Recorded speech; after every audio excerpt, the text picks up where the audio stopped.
Prezados colegas do Ministério Público, meu nome é Robson Ferrer Lima Carneiro, sou servidor do Ministério Público Militar e do Tribunal de Justiça, e hoje nós vamos para o nosso quarto encontro, né? É uma apresentação longa, espero que vocês tenham tido paciência em seguir essa trilha proposta para avaliação dos riscos psicossociais.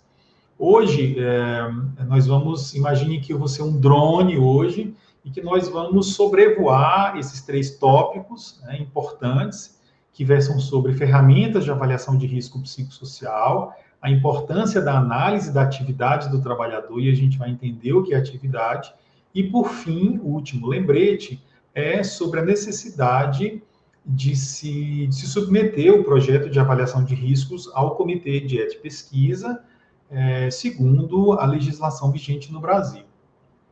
A primeira mensagem que eu queria deixar aqui nesse módulo, já num caminho já bem avançado, eu acho que eu já cheguei a comentar, é que o risco psicossocial ele é um risco como outro qualquer.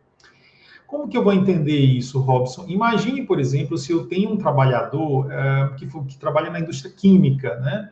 E se ocorre um vazamento de uma substância química, amônia, ácido sulfúrico, clorídrico, etc., o gestor sabe o que fazer, o trabalhador sabe o que fazer, existe um plano de contingência, evacuação, inclusive preparado para evitar danos ambientais, né? Imagine, então, uma situação em que eu tenho um trabalhador que é exposto à radiação inadvertidamente, eu tenho meios de mensurar se atingiu o limite determinado pela legislação, o gestor sabe o que fazer, existe um plano de proteção radiológica, enfim, todo mundo sabe o que fazer. Na mesma situação, imagine um trabalhador exposto a um laboratório de biossegurança de nível máximo e ocorre uma exposição inadvertida a um vírus para o qual não existe vacina nem tratamento, ebola, enfim. Aquele trabalhador sabe o que fazer, o gestor sabe o que fazer e há procedimentos estabelecidos. Por que, então, que diante de um transtorno mental, que, como eu falei na aula 1, que leva ao aumento do risco de suicídio, de depressão, de ansiedade, esgotamento, aumenta o risco de alcoolismo, nem o trabalhador sabe o que fazer, nem o gestor sabe que procedimentos adotar. E isso, a complementação desse raciocínio aqui, porque provavelmente, como a gente viu no módulo, o gestor desconhece os riscos de adoecimentos advindos da sua situação de trabalho, as organizações entendem que não há benefício em se investir em tratamento de risco psicossocial e entendem que saúde mental é somente o ofurô corporativo, como eu relatei naquele contexto. Então, há também uma dificuldade de se quebrar um silêncio organizacional, como a gente comentou, e que quebrar esse silêncio organizacional, o trabalhador prefere se manter no anonimato em situação de estresse, sob o medo de retaliação. Então, são muitas questões que a gente poderia abordar, o porquê que se aceita o risco em vez de preveni-lo. Essa que é a abordagem, que é a pergunta que a gente deve fazer diante de uma situação. Porque até então se aceitou esse risco, né? Porque se você parar para entender, eu tenho um carro blindado do membro do promotor, do juiz, quer dizer, eu não quero que ele morra de um acidente ou seja vítima de violência, mas eu permito que esses trabalhadores, nós estamos falando de qualquer unidade produtiva, adoeça pelo transtorno mental relacionado ao trabalho. Então, a mensagem é, o risco psicossocial, ele pode ser identificado, ele pode ser medido e ele pode ser controlado. A segunda mensagem importante é que, quando encarados como os aspectos organizacionais e não como problemas individuais, os riscos psicossociais podem ser geridos da mesma forma que qualquer outro risco na saúde e segurança do trabalho. Essa é uma mensagem muito importante porque a tendência é deslocar a culpa do adoecimento para o trabalhador, ou seja, ele cometeu suicídio porque ele tinha depressão, né? A gente não consegue enxergar, é uma relação causa e efeito muito rasa, e a gente sabe que há fatores relacionados ao trabalho, que riscos psicossociais no trabalho que aumentam o risco de suicídio, como o assédio, o bullying, o esgotamento, a falta de apoio social, a alta demanda e o baixo controle. E isso é importante porque se eu entender que eu tenho um servidor com um filho autista e que o filho autista é problema do servidor, eu não vou conseguir fazer nada realmente. Mas se eu entender que o papel que aquele servidor exerce é fruto da confluência do papel que ele exerce na comunidade, do papel que ele exerce no seu ambiente familiar e do papel que ele tem no trabalho, e que eu não consigo separar esses papéis, eu consigo entender que há uma responsabilidade coletiva, uma corresponsabilidade das instituições com relação à saúde e segurança. Daí sobrevieram as legislações macro, ou seja, veio a resolução veio a resolução do Conselho Nacional do Ministério Público, vieram as portarias do Ministério, dos vários ministérios, abrindo possibilidades para esses ajustes e entendendo que ter um filho autista ou ter um filho ou uma condição social, familiar mais exigente também impacta no desempenho, na saúde e na segurança do trabalho. Então, essas leis passam, esse pool normativo que está surgindo, passa a ideia e só corrobora a ideia de que eu não consigo mais dissociar o homem do aspecto, do papel que ele exerce na família, do papel que ele exerce na comunidade. E eu citei aqui a história do filho autista, porque essa tem sido uma demanda muito frequente, tanto de servidores como de membros, e quem tem a vivência de um filho autista sabe a necessidade do cuidado intensivo e sistemático que se tem em cima desses dependentes para que consigam quebrar as barreiras, enfim, e terem uma vida com mais qualidade. Então, essa é a segunda mensagem importante que a gente tem que deixar nesse tópico. Bom, a terceira mensagem que eu queria deixar nesse momento é que não há receita de bolo para se estudar a organização do trabalho. Robson, você está dizendo que eu posso estudar, desde que eu elabore uma metodologia, um passo a passo consistente e coerente, eu posso utilizar qualquer ferramenta, inclusive nenhuma ferramenta. Robson, quer dizer que eu posso fazer a análise do meu ministério sem utilizar nenhum instrumento? Pode. Como? Abordando a atividade do trabalhador. E sem a atividade, Robson, e se eu não tiver gente para fazer a habilidade, aí o seu trabalho vai ficar incompleto, porque somente a ferramenta não é capaz de dizer se há risco psicossocial no seu ministério. Então, essa é a terceira mensagem que eu queria passar hoje.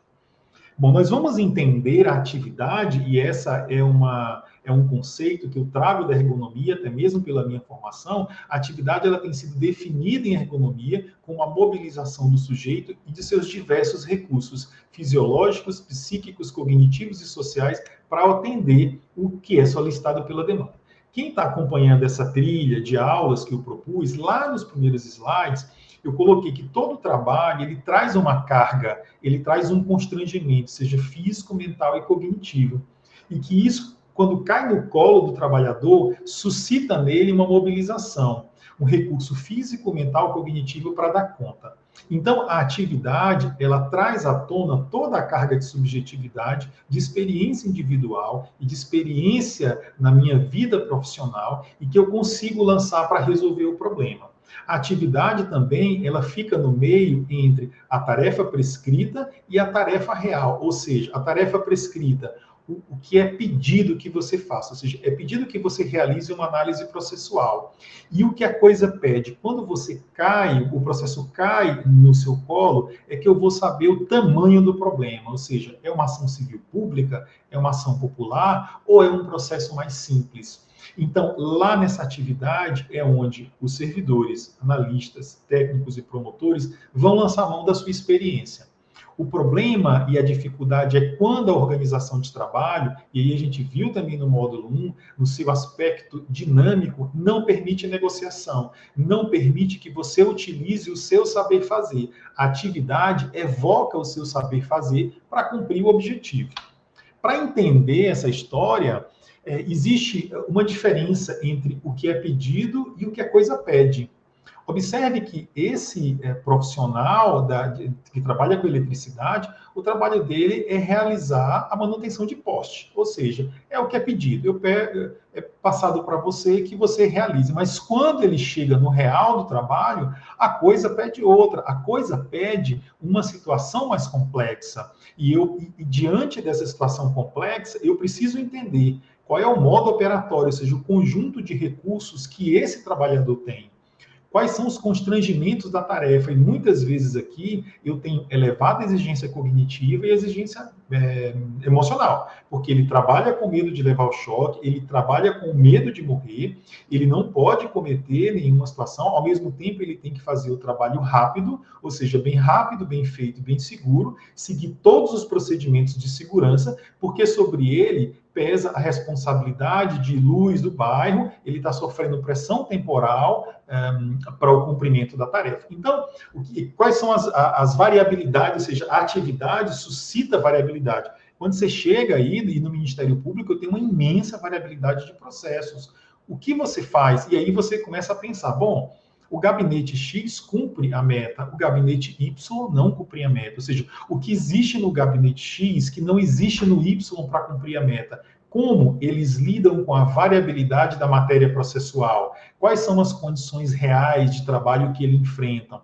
Quais são as regulações? Existe possibilidade de negociação de prazo, flexibilidade? Eu consigo fazer a atribuição da tarefa, ou seja, da variabilidade dessa tarefa pelo perfil de servidor? E, por fim, quais são os quebra-galhos? Ou seja, os quebra-galhos, a gente vai abordar em seguida, são exatamente as táticas e as estratégias que os trabalhadores usam quando a organização de trabalho não fornece todos os insumos necessários.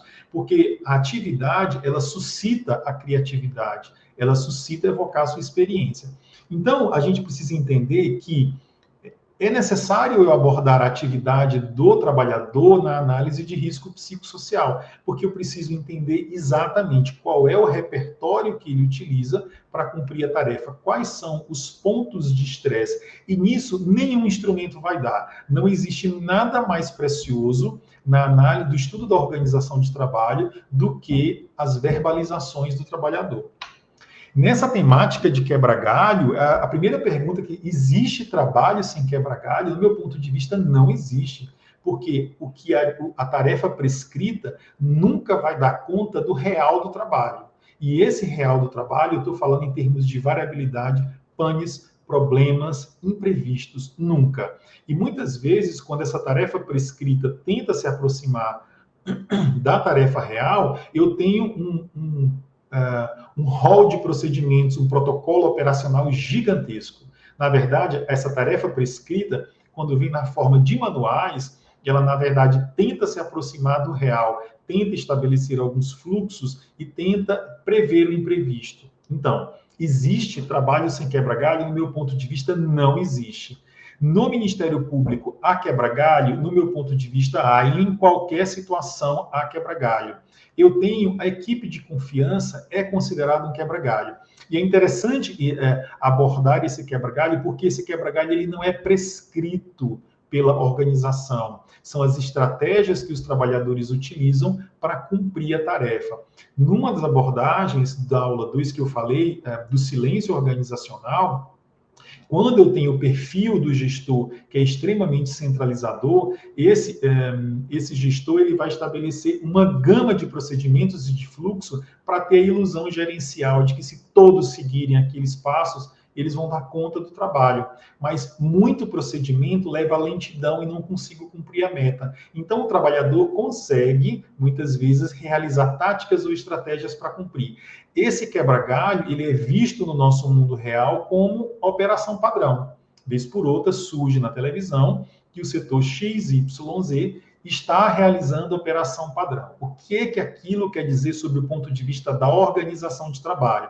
Que aquele trabalho está seguindo escrupulosamente as prescrições da tarefa prescrita, que vem muitas vezes na forma de manual. E se eu seguir tudo o que é prescrito, eu lentifico a minha linha de produção, eu gero filas, eu gero reclamação e eu gero atrasos. O que me traz a ideia de que o real do trabalho, eles não cumprem o que é prescrito porque é inviável. Então, eu tenho que utilizar as minhas táticas.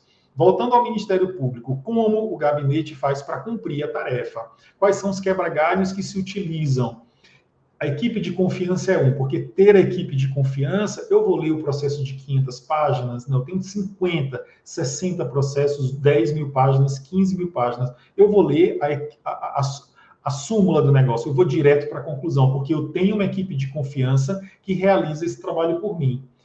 E a leitura dinâmica de processos. Eu já lidei com algumas situações, os colegas também já me reportaram, falaram assim, doutor, fiz 4 cursos de leitura dinâmica para eu poder dar conta da imensa quantidade de coisa que eu tenho que ler. A inteligência artificial também é considerada um quebra-galho, só que esse quebra-galho está sendo institucionalizado. E logo, logo, e isso já está sendo difundido de maneira muito aberta, o uso da inteligência artificial, inclusive para acelerar o trabalho, tá? Então, a inteligência artificial, até que ela seja oficializada, ela é um quebra-galho. Só que a inteligência artificial, ela atingiu uma proporção tão grande no mundo do trabalho que é praticamente impossível se viver sem esse recurso agora, da mesma forma que é impossível se viver sem internet. Trabalhar nas férias, trabalhar na licença, trabalhar no feriado. É quebra-galho? Sim. Conheço situações, ou colegas já me relataram, que muitas vezes servidores tiram licença, mas continuam trabalhando nas férias, nos feriados, para dar conta do trabalho. Aliás, eles preferem trabalhar nessas condições porque não são interrompidos, né? Então, esse quebra-galho, ele também é importante para a saúde mental, sobre o ponto positivo e ponto negativo. De um modo geral, uma equipe não revela o quebra-galho do outro, porque há uma competitividade e essa competitividade e há uma corrosão desse tecido social do trabalho. Então, o gabinete X não vai revelar os quebra-galhos do gabinete Y. Primeiro, porque o quebra-galho ele não é institucionalizado. Então, qual a importância desse quebra-galho para a saúde mental? Eu deixei um texto que é para de jus, que é para reflexão. Se quebra o galho, corro o risco de ser punido. Se eu não uso quebra-galho, eu corro o risco de ser acusado de falta de iniciativa, atraso e acúmulo de processos. E eu tenho esse paradoxo entre o sofrimento, causa mal-entendidos, causa sonegação de informação, fechamento sobre si mesmo, desconfiança individual e sentimento de injustiça.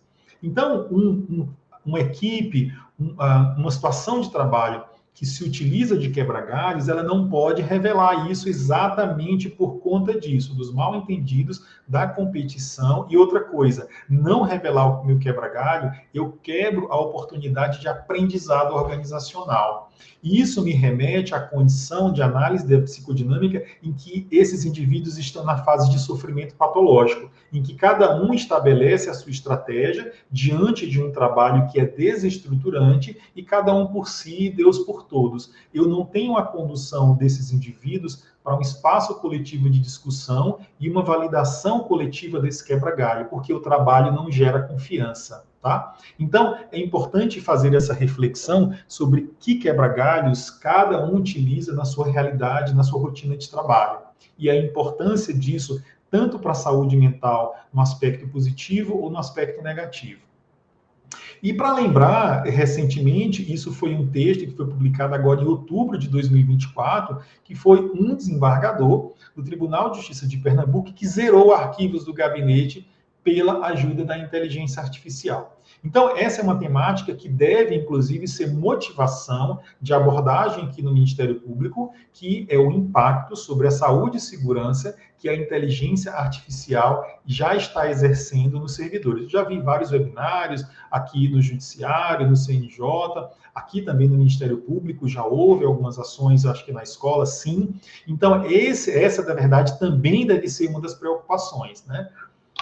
Bom, chegamos agora numa parte importante. O que eu preciso saber sobre esses instrumentos de risco psicossocial, ferramenta? Há uma gama muito grande de instrumentos e, felizmente, essa abordagem ela saiu do mundo acadêmico, porque antes isso ficava vinculado aos estudos de mestrado, doutorado, e se aplicava esse estudo de risco psicossocial em determinados grupos, em professores, em agentes comunitários de saúde, em juízes, já havia um trabalho importante no TRT, da 10ª região, já vi em policiais, em profissionais do SAMU, enfim, uma gama de atividades. Então, o que eu preciso saber? E cada um desses trabalhos utiliza uma metodologia diferente, ou seja, um passo a passo diferente para atingir o seu objetivo. Então, é importante entender que esses instrumentos de risco psicossocial fazem uma sinalização organizacional, ou seja, eles não vão dar o diagnóstico de risco psicossocial. Quem vai te dizer isso é o trabalhador. Esse é o primeiro ponto importante. É o trabalhador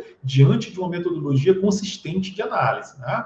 Então, não é a ferramenta isolada, não vai ser aquele questionário isolado. O questionário está inserido numa metodologia que vai te dar o diagnóstico. Então, esse é o primeiro ponto, não vai te dar diagnóstico. O segundo ponto é que eu tenho que saber que instrumento utilizar diante do meu pool de servidores, né? Quer dizer, eu vou utilizar o desequilíbrio esforço-recompensa para avaliar risco psicossocial, eu posso utilizar o Self-Report Questionnaire para dar diagnóstico de transtorno mental relacionado ao trabalho? A gente vai ver isso. E, por fim, esse questionário precisa passar pela validação, que é a validação transcultural.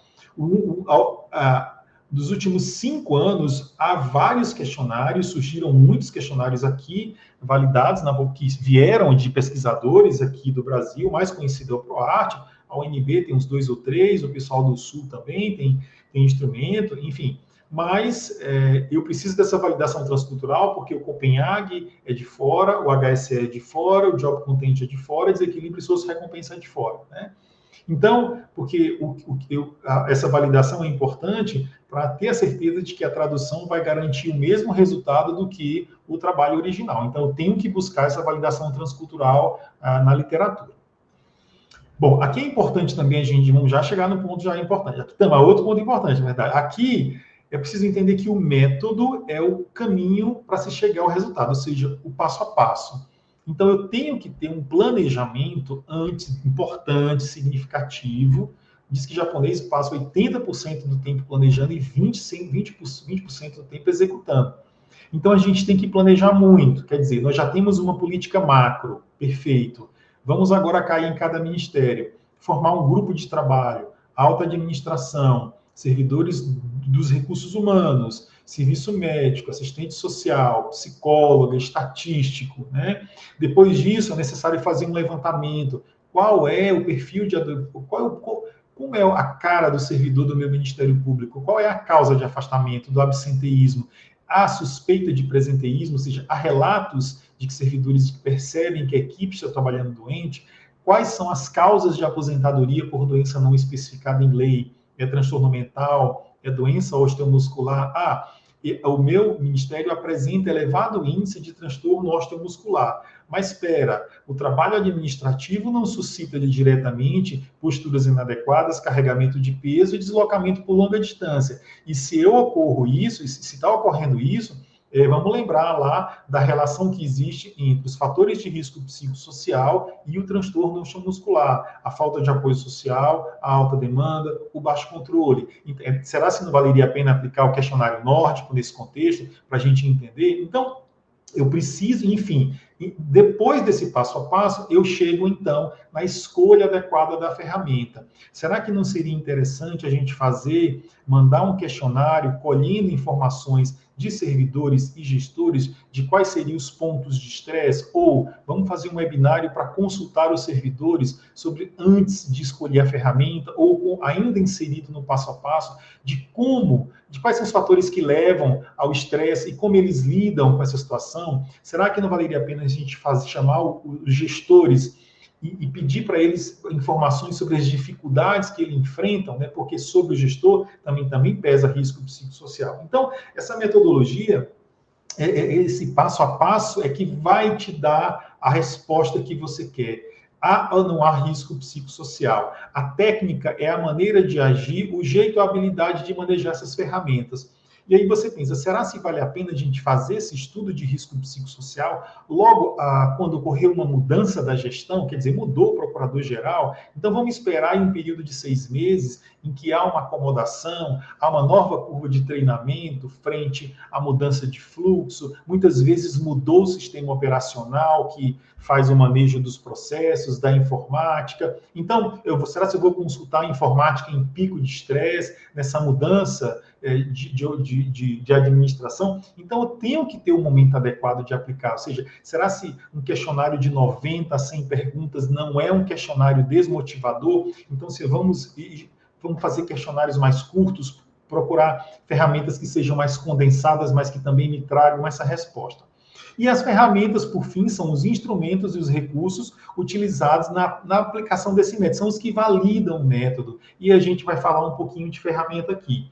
E é importante dizer que, no entanto, os resultados dessas ferramentas podem representar uma visão parcial da atividade e dos reais determinantes de uma sobrecarga. E esses resultados precisam, portanto, ser ampliados com base em análises que contemplem o prescrito, tanto prescrito quanto real, com ampla participação dos trabalhadores. Eu preciso saber o que é o trabalho prescrito desse trabalhador, o que ele faz, ou seja, é realizar uma análise processual, e eu preciso saber o que é o trabalho real, como ele faz aquele trabalho, e nesse meio eu tenho uma atividade. Então, Robson, o que você está querendo dizer com esse blá blá blá todo? Que a análise da atividade obrigatoriamente deve envolver um modelo participativo do trabalhador com ou sem ferramentas.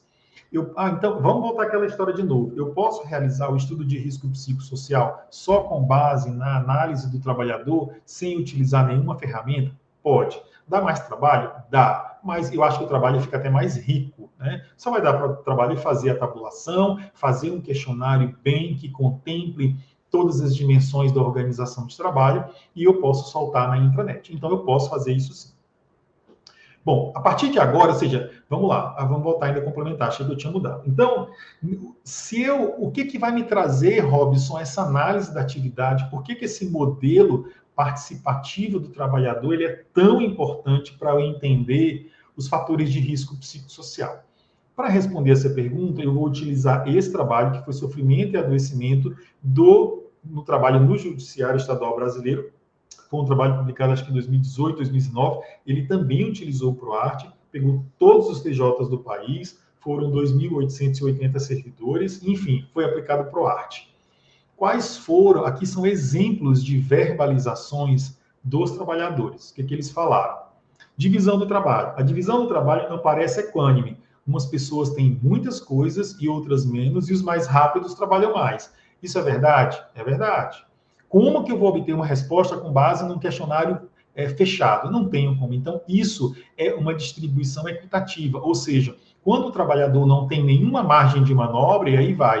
E a gente comentou isso, quando o trabalhador não tem nenhuma margem de manobra, só resta ele fazer o quê? Aumentar o seu ritmo de produção, aumentar o seu ritmo de análise. Só que a análise e o trabalho exercido no Judiciário e no Ministério Público, e enfim, em outras situações, é um trabalho puramente cognitivo.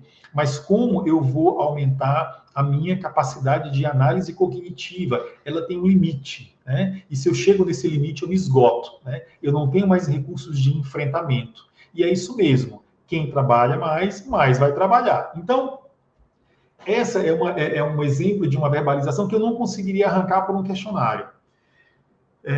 Relativo a ritmos e tempos, o que foram relatados? Ritmo enlouquecedor, o ritmo do trabalho muito forte para pouco tempo, ou seja, a complexidade do trabalho é dissociada do tempo para análise. É como se realizar um parecer, realizar um processo judicial, um parecer de consultoria jurídica fosse escrever uma carta de 3 linhas. Não é, né?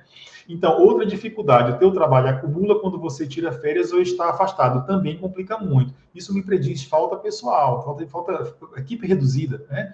A gente comentou isso também no presenteísmo. Os prazos não são pensados conforme o fluxo de trabalho natural necessário para aquilo. Os juízes são pressionados, repassam a pressão para o servidor e o servidor precisa fazer hora extra que não são contabilizadas. Não vou nem comentar isso. A comunicação é falha, é má comunicação que às vezes atinge uns e não todos, incompleta. De repente muda o entendimento em determinada matéria, você vai fazer e te dizem que isso já mudou, mas ninguém avisou, não há muito diálogo. E isso é uma situação que a gente já vem comentando, ou seja, eu tenho a corrosão da função social do trabalho, a competitividade também está por trás dessa falha de comunicação, e isso expressa a cultura da organização.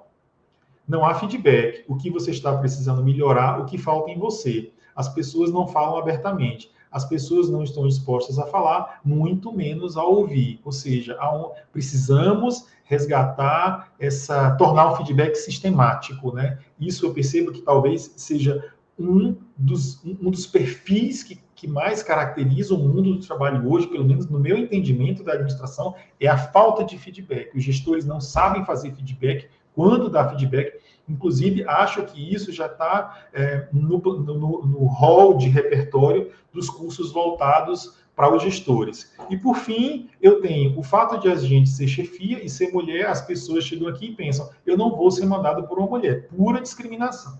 Então, há também uma abordagem, inclusive, que as mulheres ganham 20% a 30% a mais, elas validam mais precocemente o adoecimento, porque elas entendem, a gente comentou isso, porque elas têm uma longa cadeia, né, de cuidados abaixo dela. Então, isso a gente não consegue arrancar por meio dos questionários. Então, isso é o ouro, né? É o ouro da organização do trabalho.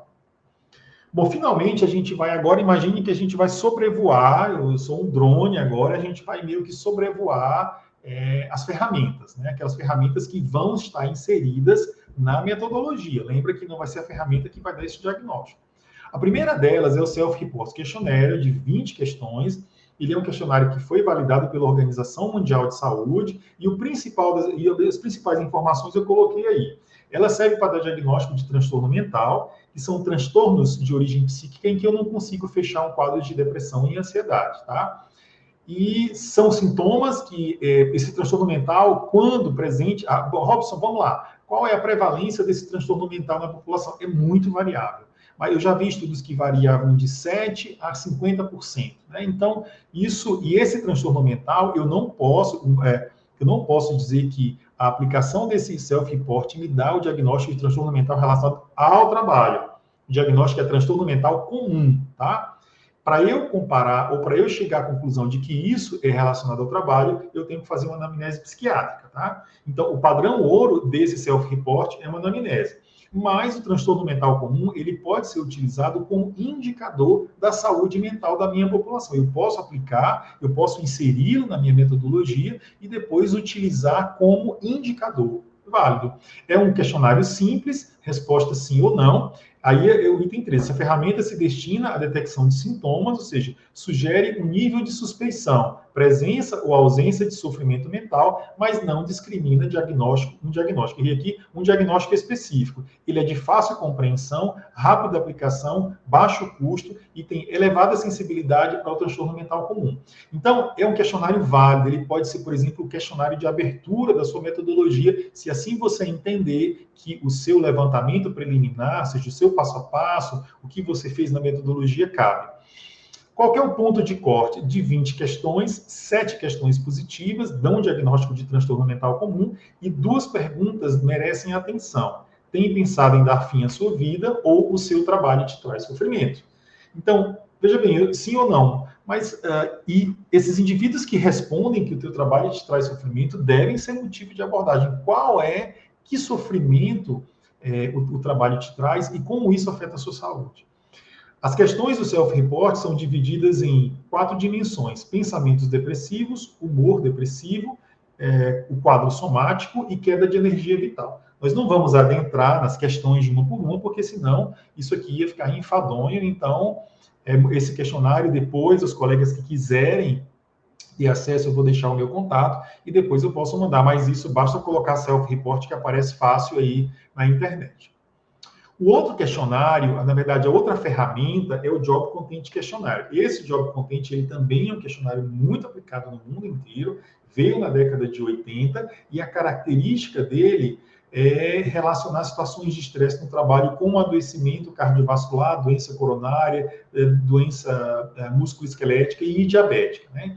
Então, durante muito tempo, a teoria de Karasek, na verdade, que é o modelo demanda-controle, fala que eu tenho a análise dessas 2 dimensões, e a terceira dimensão foi incorporada, apoio social, fala que a ocorrência diante de elevada demanda, ou seja, elevada exigência psicológica do trabalho, o desfecho do adoecimento vai ser provocado pela minha possibilidade de autonomia. Se eu tenho ou não autonomia no meu trabalho, eu tenho como regular o meu ritmo, eu tenho como escolher o que fazer, eu tenho possibilidade de alterar esses parâmetros para eu poder cumprir a tarefa.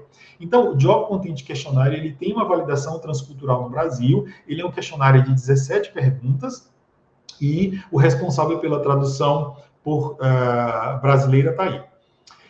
Esse modelo demanda-controle é basicamente o que eu falei. Diante de elevada demanda, eu tenho um controle. O que vai determinar o desfecho do adoecimento vai ser o controle. Então, o trabalho estressante e o trabalho passivo são trabalhos... O primeiro trabalho estressante, job strain, que tem elevada demanda, mas baixo controle, e o trabalho passivo, ele tem aumento da demanda, mas baixo controle. Eu tenho pouca exigência cognitiva, mas baixo controle. Esses dois aqui são considerados os trabalhos adoecedores. Atenção para esse trabalho passivo, que é quando eu isolo o trabalhador como forma de assédio, eu coloco ele meio que na geladeira e dou pouco trabalho para ele, mas nenhum controle. Então, trabalhadores que, por quem aplica esse, trabalhadores que porventura se enquadrarem no trabalho passivo, atenção, tá? É um trabalho adoecedor tanto quanto o job strain, o trabalho estressante. E o trabalho ativo é o trabalho que suscita. Eu tenho muita coisa para fazer, mas eu tenho controle, eu consigo utilizar o meu conhecimento, eu consigo expressar a minha atividade, ou seja, o meu saber fazer, eu tenho recursos físicos, mentais, cognitivos para responder ao parecer, para ação popular, para ação de improbidade, para trabalhos complexos, tá? E isso, o equivalente dos exemplos das atividades laborais seriam, por exemplo, o chefe estressado, o profissional da limpeza, que ele tem pouca demanda, mas ele também não tem nenhum controle, porque ele tem que seguir os protocolos, aqui um trabalho de baixa exigência, e, por fim, um trabalho de elevado, um trabalho ativo. Então, esse demanda-controle é importante, ele pode ser utilizado como instrumento de risco psicossocial. Ele é um questionário de 17, são 5 perguntas de demanda, 6 de controle e 6 de apoio social.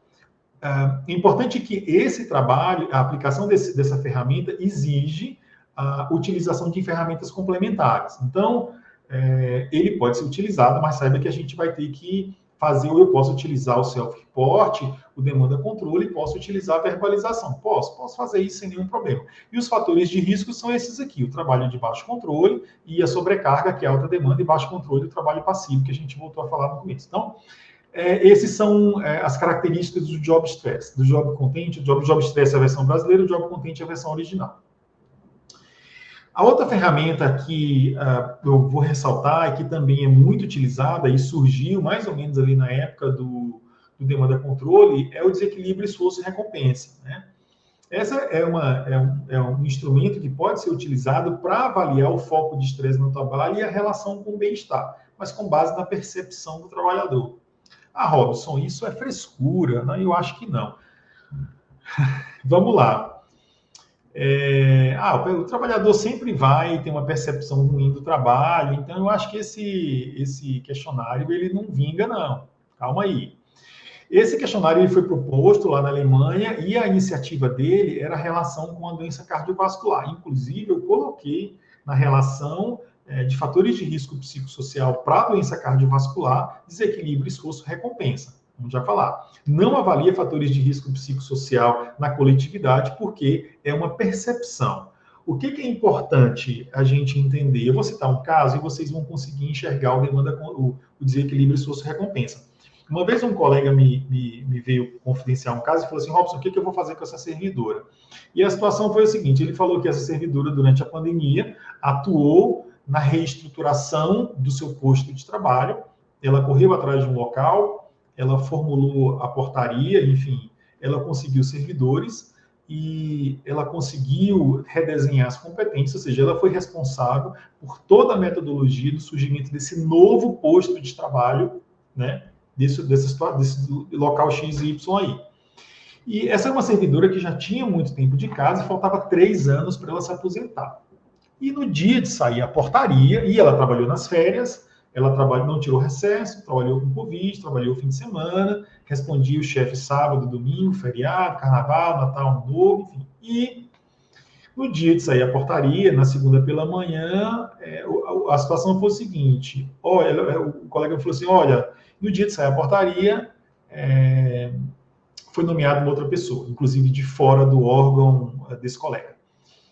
E a situação, ela chegou desesperada, chorando, o colega achou que tinha acontecido alguma coisa bem grave com ela, e o relato, as informações que eu colhi foi o seguinte, o que ela relatou? falou assim, olha, houve um sentimento de desesperança, desconfiança, desvalorização, desqualificação, de assédio, né? Ela se sentiu humilhada perante a equipe, porque ela era mulher.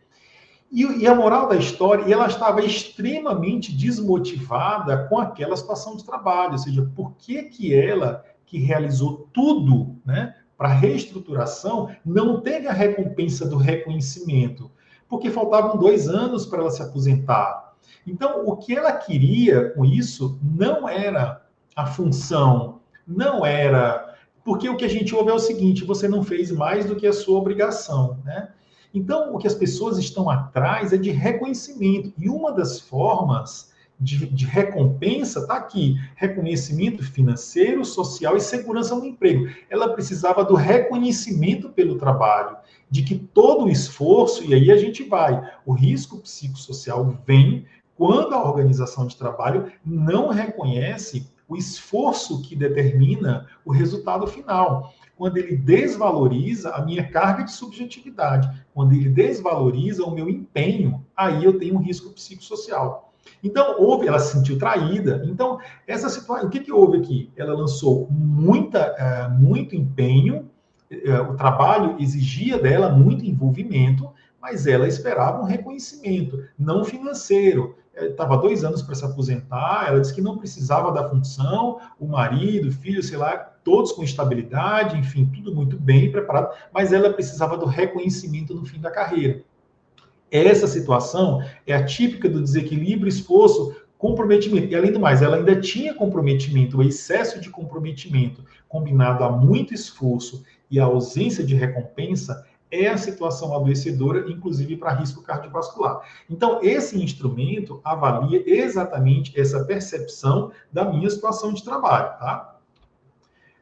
Então, assim, resumindo, o excesso de comprometimento é pessoal com as demandas de trabalho, e as demandas de trabalho atuariam como gatilho para o desbalanceamento na relação de reciprocidade no trabalho. Ou seja, muito esforço, pouca recompensa e muito comprometimento. Então, a ocorrência concomitante de desequilíbrio de esforço, recompensa e o excesso de comprometimento geram efeitos para a saúde e bem-estar. Existe um índice, o questionário são 6 questões da dimensão esforço, 11 de recompensa e 6 de comprometimento, e esse índice, quando menor que 1, fala de equilíbrio, e com muito esforço, pouca recompensa, maior do que o comprometimento, e esse índice maior do que 1 é uma situação de desequilíbrio potencialmente adoecedor, tá? Então, esse é um instrumento que pode, inclusive, ser combinado com qualquer outro aí, desde que esteja no seu planejamento e você saiba onde você quer chegar.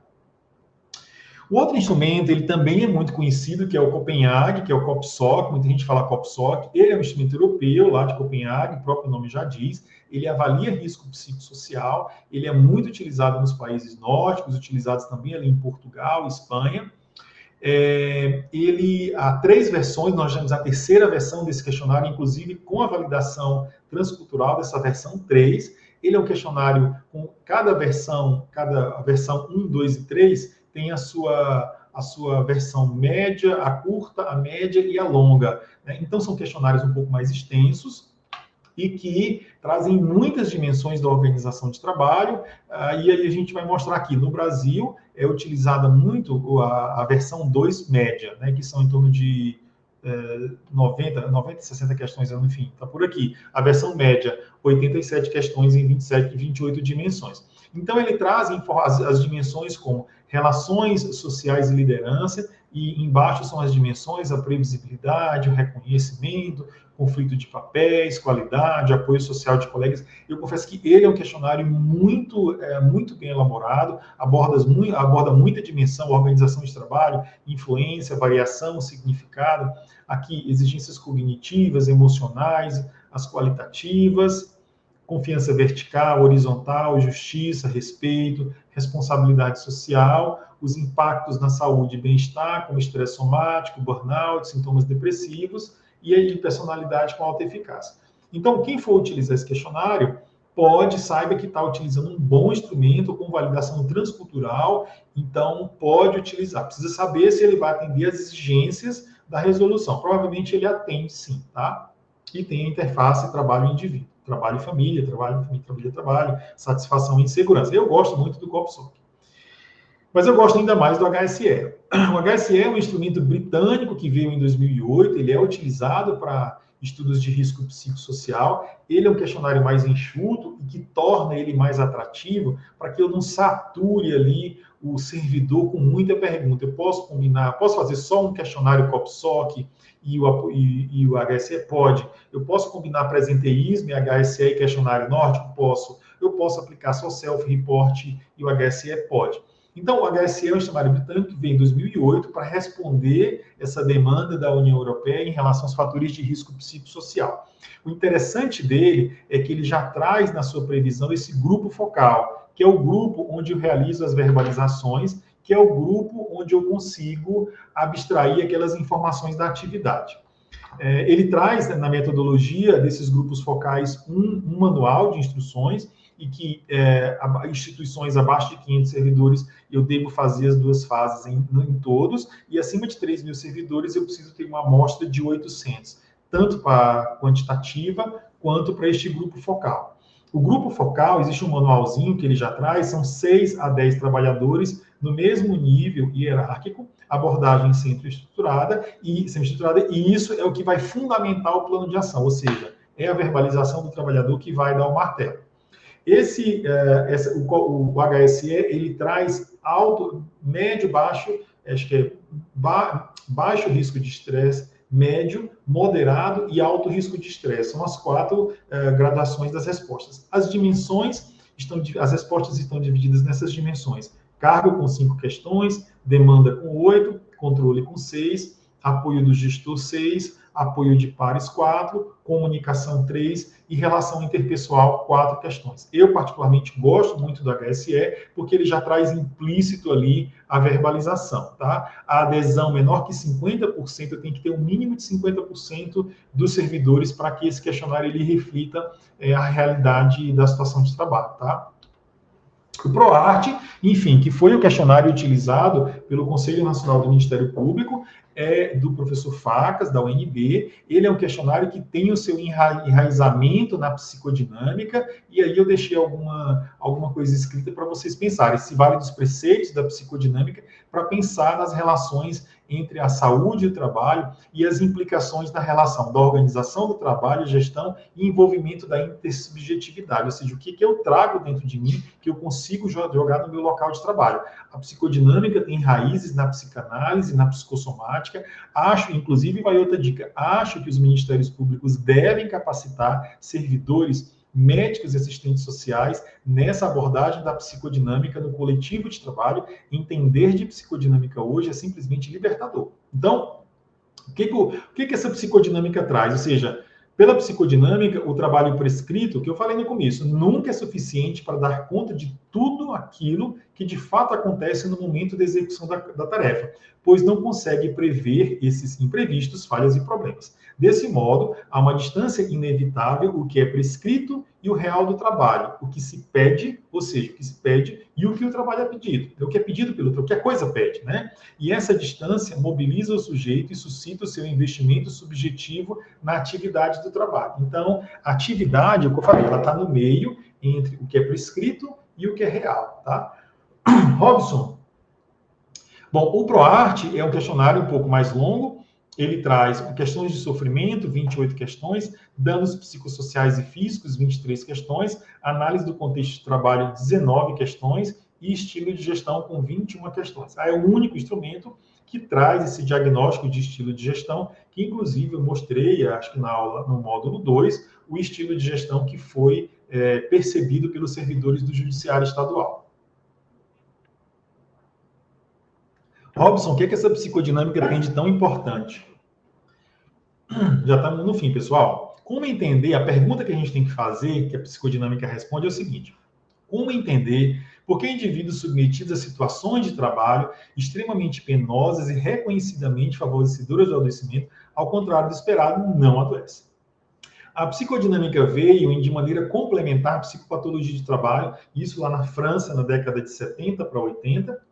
A psicopatologia de trabalho trouxe aquela noção de nexo de casualidade, identificava situações adoecedoras ou potencialmente adoecedoras e conseguia fazer o nexo. mas ela não conseguia fazer o nexo, ou não conseguia entender por que os trabalhadores, alguns trabalhadores não adoeciam estando nessas mesmas circunstâncias, né? E aí, então, veio a psicodinâmica do trabalho, trazendo a noção, à baila, o conceito de normalidade. Porque a gente precisa entender, a meta por si só é adoecedora, o ritmo de trabalho por si só é adoecedor, os prazos inflexíveis por si só são adoecedores? Não. Isso vai depender da minha subjetividade, como eu vou me comportar diante desse contexto de trabalho. Esse resumo de facas, ele deixa tudo mais claro, um resuminho bem interessante, sempre que posso, eu utilizo. Porque pelo modelo, eu tenho organização de trabalho, como a gente viu, tanto no seu aspecto dinâmico quanto no seu aspecto técnico, né? Eu tenho, se eu não consigo realizar negociação, se eu tenho alta demanda, baixo controle, falta de apoio social, uma cultura organizacional ruim, gerencialista, gestão dissociada de produção, eu tenho um gestor centralizador, né? E eu tenho do outro lado ainda um outro desestabilizante da estrutura, exigências cognitivas do trabalho, ou seja, o que a coisa pede, o que o trabalho pede. Então, o que é pedido e o que o trabalho pede, né? Então, eu tenho um real do trabalho que me suscita muita exigência emocional, por exemplo, que me leva a raiva, que me leva a rancor. Imagine uma psicóloga lidando com uma criança, por exemplo, diante de um abuso, né? Suscita raiva, suscita rancor, suscita descrédito na humanidade. Eu tenho elevadas exigências cognitivas, trabalhadores saturados cognitivamente, de muito para fazer em pouco tempo, com interrupções precisas. Ou eu tenho também um trabalho monótono, e a gente sabe que o trabalho monótono, ele leva ao aumento do risco de acidentes. Enfim, eu tenho as situações de trabalho recheado com sua exigência física, mental e cognitiva. Além disso, eu tenho o estilo de gestão. Acabou que me antecipei. Como é o estilo de gestão? É centralizador, é gerencialista ou é coletivista? Então, geralmente, o estilo de gestão, vamos colocar um estilo de gestão individualista. Então, eu tenho uma organização de trabalho com pouca margem de negociação, um real do trabalho que me suscita elevada demanda emocional, demanda cognitiva, e uma gestão que não me deixa trabalhar, que estabelece, então, protocolos, faz um microgerenciamento, conta, inclusive, quantas vezes eu vou ao banheiro, como eu coloquei lá de uma ação pública do TST, que avaliou um processo em que as empresas bonificavam as trabalhadoras do telemarketing pelo baixo número de vezes que elas iam ao banheiro. Então, esses são os três pilares desestruturantes, são os pilares que vão promover ameaça à minha estabilidade psíquica. E eu tenho, então, sofrimento. O sofrimento não no sentido patogênico. O sofrimento, ele vai vir diante da impossibilidade de eu mexer nesses pilares. Eu não consigo intervir, a organização de trabalho não me permite, eu estou locado numa situação de trabalho para as quais eu não tenho recurso. Então, diante desse sofrimento de trabalho, eu tenho duas situações e dois caminhos. Primeiro, o sofrimento criativo, que é o que deveria ocorrer. Esse sofrimento criativo, ele não vai ser instintivo, ou seja, os indivíduos precisam ser conduzidos a esse posto.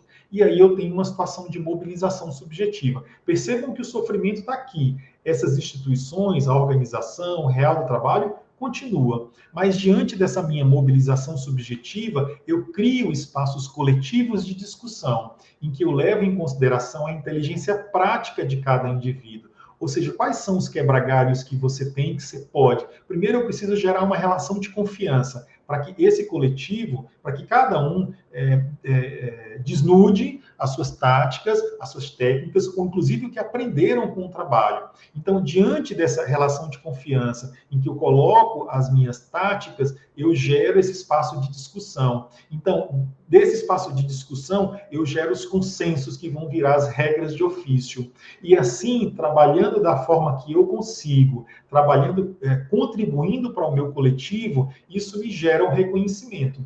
Esse reconhecimento, a gente deu uma pitada, ele é um reconhecimento de utilidade, quando é realizado pela hierarquia, e o reconhecimento de beleza, que é o reconhecimento pelos pares, que é aquele que reconhece a sua regra de ofício. Então, percebam que o sofrimento continua, só que eu desenvolvo um coletivo de trabalho, eu não modifico o trabalho, eu modifico o trabalhador, né? E aí é um ponto importante. Então, eu vou ressignificar aquele sofrimento mediante um coletivo fortalecido, com relações de confiança, com reconhecimento, gerando sentido pelo trabalho, mesmo diante desse sofrimento. Ou seja, mesmo num gabinete com elevado número de processos, eu posso chamar todos, promover uma discussão, apresentação das táticas, validação das estratégias coletivas, né? Gerar um reconhecimento pelo bom trabalho. E isso tudo é o que me conduz à saúde pelo trabalho. Então, nessa mobilização subjetiva, ter esse espaço me promove saúde, tá? Porque valida a minha subjetividade, valida o meu confronto de sofrimento e valida todo o meu esforço físico, mental, psíquico, cognitivo que eu uso para cumprir o processo que me cai na mão. Mas na outra baila, e que se encontra a maioria dos servidores, eu tenho um sofrimento patogênico. Nesse sofrimento patogênico, eu não tenho ressignificação do sofrimento. Eu tenho alteração, eu altero a minha percepção de realidade por meio de defesas defensivas. Tanto elas podem ser coletivas quanto individual. A mobilização subjetiva, ela é coletiva. Robson, como é que é essa história? Me explica aí. Essas defesas, essas estratégias defensivas, elas vão colocar, se eu tenho estratégias defensivas, vamos explicar aqui o contexto. Muitas vezes eu já lidei com situações de trabalho, então, que o trabalhador fala assim, doutor, eu detesto meu trabalho, o meu chefe é ruim, eu não gosto do que eu faço, mas é com esse trabalho que eu pago o tratamento da minha mãe, é com esse trabalho que eu ponho meu filho numa escola melhor, eu consigo pagar a van. Então, eu estabeleço mecanismos de defesa, mas todo dia eu tenho que lidar com esse fator desestruturante do trabalho. E diante dessa recompensa, vamos dizer assim, eu entro no que se chama de normalidade sofredora. Eu tenho um pool de servidores que criam estratégias defensivas, por exemplo. Imagine, por exemplo, um trabalhador, muitas vezes você vê um trabalhador da construção civil subindo num andaime lá, sem os equipamentos de proteção individual. O que ele está fazendo? Ele simplesmente está se defendendo, ele está banalizando, vamos dizer assim, o risco de queda ou o medo de cair por meio para exaltação da masculinidade, da invulnerabilidade. E esses comportamentos, essas estratégias defensivas, elas são vistas em várias situações de trabalho. Percebam que eu não alterei. A situação de ameaça continua lá, mas eu me defendo todos os dias. E estar nessa normalidade sofredora é se defender todos os dias contra os fatores desestruturantes do trabalho, contra a gestão, contra o real do trabalho, contra essa organização. Mas quando eu não tenho nenhuma estratégia de defesa, quando o trabalho não faz sentido, quando eu não consigo nem lançar mão desses recursos de enfrentamento, aí eu já tenho dano psicossocial e, por fim, um adoecimento.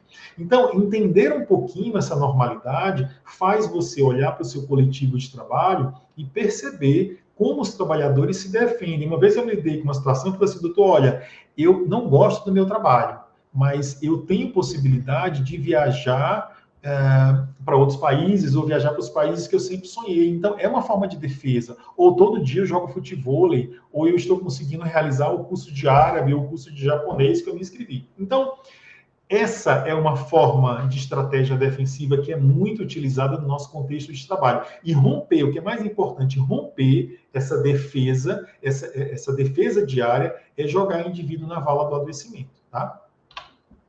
Estamos terminando. E, por fim, o questionário de demanda, controle, questionário de recurso e demanda no trabalho. Eu acho que esse instrumento ele já foi utilizado em alguns ministérios públicos, exatamente eu não sei onde, acho que foi do Paraná, se não me engano, e ele encontra raiz na demanda recurso da psicologia positiva de Schuppeler, que fala que o trabalho ele é desgaste de energia vital e que ele é realimentado pelos recursos, tanto pessoais como organizacionais. E esse desequilíbrio, demanda de trabalho com recurso, é que vai levar ao esgotamento. Então, esse é um questionário também muito interessante, o teórico vocês dão ali, e as dimensões, desafio, comunicação, suporte ao líder, justiça no trabalho, clareza de papel, alinhamento de habilidades e perspectiva de crescimento. Acho que é um instrumento, uma ferramenta que pode ser utilizada com muito sucesso no estudo dos riscos psicossociais. Aqui, só para lembrar, que existe um instrumento que aborda o presenteísmo, Como a gente viu no módulo 3, o presenteísmo diz respeito àquelas situações em que, portando um transtorno físico-mental, ele comparece ao local de trabalho, apresentando uma redução da concentração e desempenho e, consequentemente, da sua produtividade. Então, o presenteísmo é um questionário simples, são 6 questões, 3 questões de dimensão física, 3 de questões de dimensão psicológica. Eu acho que essa é uma temática muito pouco estudada e muito pouco valorizada. Os trabalhadores, e como a gente viu, aquela dinâmica do presenteísmo, eles comparecem ao trabalho doente, e isso demanda mais esforço, mas eles recebem uma reprimenda e caem na vala do adoecimento. Se reconhece o presenteísmo, vamos lembrar, quando eu tenho uma longa ausência de afastamento no local de trabalho, de uma hora para outra ele entra com afastamento de esgotamento, que me prediz que ele vinha trabalhando numa fase de regulação até que ele se esgotou. Então, o Stanford Presenteeism Scale são 3 questões de demandas físicas e 3 questões de fatores psicológicos.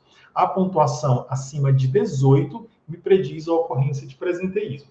E, por fim, o questionário nórdico de distúrbios osteomusculares é um questionário que ele é muito utilizado, principalmente nos estudos de adoecimento osteomuscular. Lembrar de aplicá-lo quando houver elevado transtorno osteomuscular no seu local de trabalho, já que não há elevada exigência física, carregamento de peso, não há posturas inadequadas ou mobiliário adequado, eu preciso entender o que está acontecendo e fazer a ligação disso com o risco psicossocial.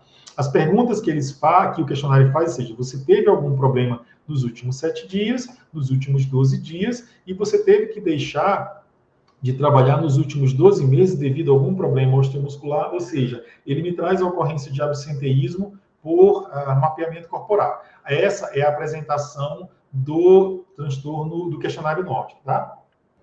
Robson, me diz como isso pode ser aplicado, pelo amor de Deus, que eu estou confuso. Então, esse trabalho, ele foi aplicado com os magistrados do TRT da 2ª Região, foi por um professor da Unicamp, e o que ele fez? A pergunta era, ele percebeu metas estipuladas sem relação com a complexidade do trabalho, ou seja, como se analisar um processo, etc., fosse escrever uma carta de 3 linhas. O que ele fez? Um estudo transversal, pegou 151 magistrados, 76 juízes substitutos, 63 juízes titulares, 12 desembargadores. Esse estudo foi feito em dezembro de 2008, e olha só o que ele aplicou. Aplicou o questionário nórdico, esse que a gente acabou de falar, aplicou o HSE, que é o questionário que eu mais gosto, que contém as verbalizações, e aplicou o questionário de presenteísmo. O que ele encontrou? 70% dos juízes trabalham com dor no pescoço, dor nos ombros, dorso e lombar. O absenteísmo era principalmente lombar e cervical. 30% dos juízes foram presenteístas com prejuízo da concentração e desempenho. O que ele mostrou? Que o adoecimento dos últimos 12 meses estava relacionado com as demandas, com a falta de controle, com a falta de apoio dos colegas e com problemas na comunicação.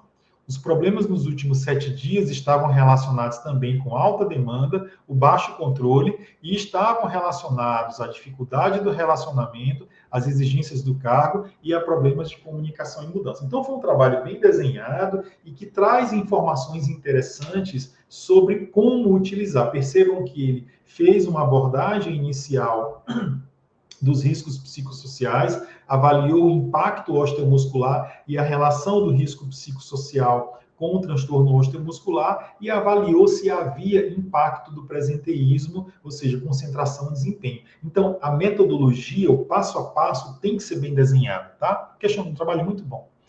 E, por fim, lembrar da existência do Comitê de Ética, que esses trabalhos de estudos de risco psicossocial devem ser registrados na plataforma Brasil. Lá tem um passo a passo de como realizar a inscrição do projeto. Esses são os locais em que há comitês de éticas no Brasil.